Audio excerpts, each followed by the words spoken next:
الحمد لله رب العالمين والعاقبة للمتقين والصلاة والسلام على سيد الأنبياء والمرسلين أما بعد فأعوذ بالله من الشيطان الرجيم بسم الله الرحمن الرحيم قال الله تبارك وتعالى في الكلام المجيد والفرقان الحميد إن الحكم إلا لله آمنت بالله صدق الله العظيم وبلغنا رسوله النبي الكريم مولاي صل وسلم دائما أبدا على حبيبك خير الخلق كلهم یا رب بالمصطفى بلغ مقاصدنا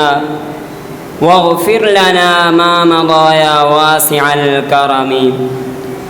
حمد و صلات کے بعد میرے نہایت ہی واجب القدر واجب الاحترام اساتذہ کرام اور سامعین محترم، آج اس بندہ ناچیز کو جس عظیم الشان موضوع پر لب کشائی کرنا ان کا موقع ملا ہے، اس کا عنوان سخن ہے موجودہ حکومتی عہدوں میں تقرری کا معیار عہد رسالت اور عہد خلافت کی روشنی میں۔ حضرات محترم، اللہ تبارک و تعالیٰ اپنی لا ریب اور بے عیب کتاب میں ارشاد فرماتا ہے ان الحکم الا للہ، نہیں ہے حکم مگر اللہ تبارک و تعالیٰ کا۔ حضرات محترم، سلطنت اور حکومت کا وجود انسانوں کی اجتماعی زندگی کے لیے نہایت ہی ضروری ہے۔ بس اوقات طاقتور کمزور کا حق کھا جاتا ہے۔ اس ظلم و جبر کو روکنے اور عدل و انصاف کے حصول کے لیے قوت حاکمہ کا ہونا ضروری ہے۔ قوانین دو طرح کے ہوتے ہیں، ایک وہ قوانین جو انسان بناتے ہیں انہیں سیاست عقلیہ کہتے ہیں، دوسرے وہ قوانین جو سیاست شرعیہ ہے جن کو انبیاء علیہم السلام براہ راست اللہ تبارک و تعالیٰ سے حاصل کرتے ہیں اور ان کی تفصیل اور تشریح کر کے بندوں پر نافذ کرتے ہیں۔ انسانوں کے بنائے ہوئے قوانین ناقص، جبکہ اللہ تبارک و تعالیٰ کے بنائے ہوئے قوانین کامل اور دائمی ہیں۔ اگر انسان کو کامل حکومت کرنی ہے تو اپنے تمام معاملات کو قرآن و حدیث کے مطابق ترتیب دے، اور مسلمانوں پر تو یہ بات لازم ہے کیونکہ اللہ تبارک و تعالیٰ نے کتاب ہدایت کا نزول بھی اس لیے فرمایا ہے۔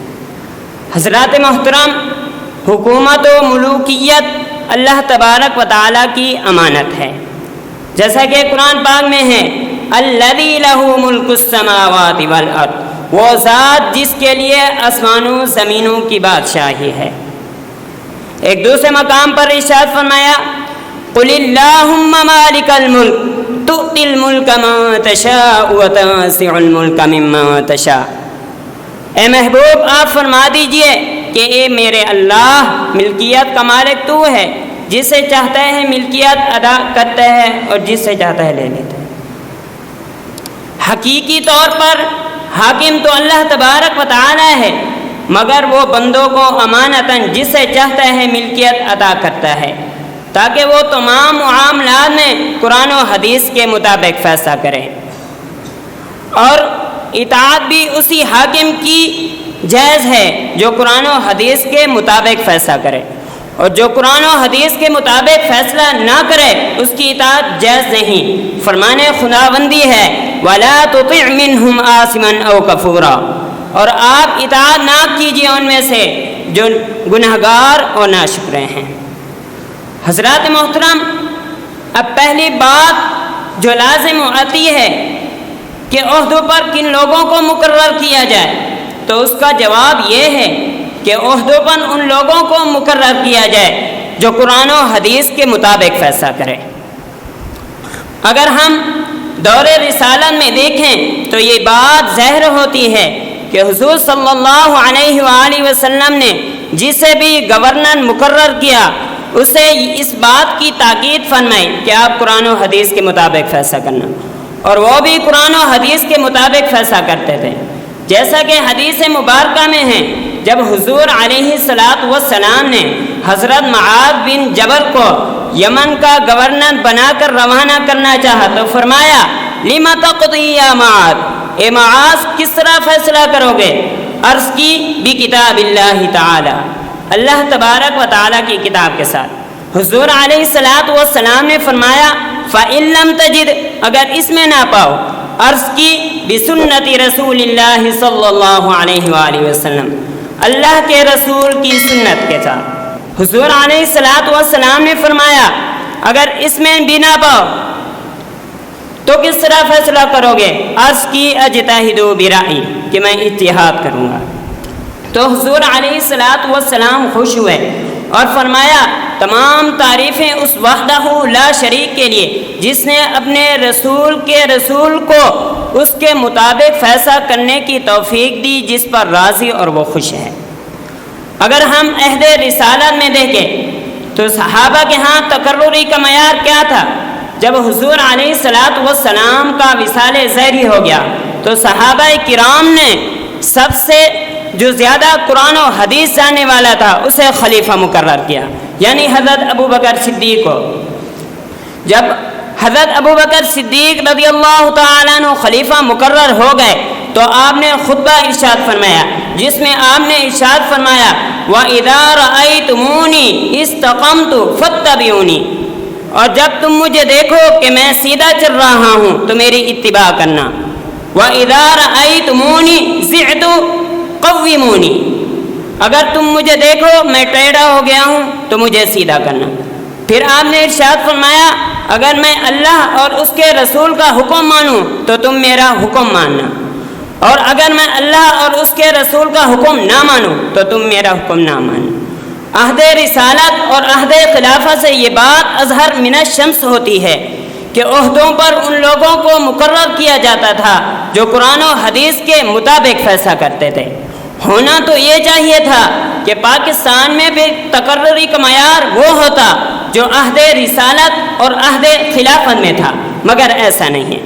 وہ پاکستان جس کے قیام کے لیے لاکھوں علماء اور عوام نے اپنی جانوں کا نذرانہ پیش کیا تاکہ اس پاکستان میں قرآن و حدیث کے مطابق فیصلہ ہو، لیکن یہاں تو یہ ظلم ہوا۔ عہدوں پر ان لوگوں کو مقرر کیا گیا جنہوں نے قرآن و حدیث کے خلاف فیصلے کیے۔ عہدوں پر ان لوگوں کو مقرر کیا گیا جنہوں نے ختم نبوت پر ڈاکے ڈالے۔ عہدوں پر ان لوگوں کو مقرر کیا گیا جنہوں نے ختم نبوت پر پہرا دینے والوں پر گولیاں، شل اور بم برسائے۔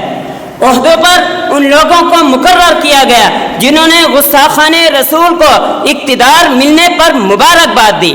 ہم پوچھتے ہیں کیا علماء اور عوام نے قیام پاکستان کے لیے جانیں اس لیے دی تھی کہ عہدوں پر ان لوگوں کو مقرر کیے جائیں جو ختم نبوت پر ڈاکے ڈالیں؟ عہدوں پر ان لوگوں کو مقرر کیا جائے جو قرآن و حدیث کے خلاف فیصلہ کریں؟ کیا علماء اور عوام نے جانیں اس لیے دی تھی کہ عہدوں پر ان لوگوں کو مقرر کیا جائے جو ختم نبوت پر پہرا دینے والوں پر گولیاں، شل اور بم برسائیں؟ نہیں، بلکہ انہوں نے تو جانیں اس لیے دی تھی کہ پاکستان میں قرآن اور حدیث کے مطابق فیصلہ ہو۔ حضرات محترم، اب ہماری ذمہ داری کیا ہے؟ ہماری ذمہ داری یہ ہے کہ ہم ان لوگوں کا ساتھ دیں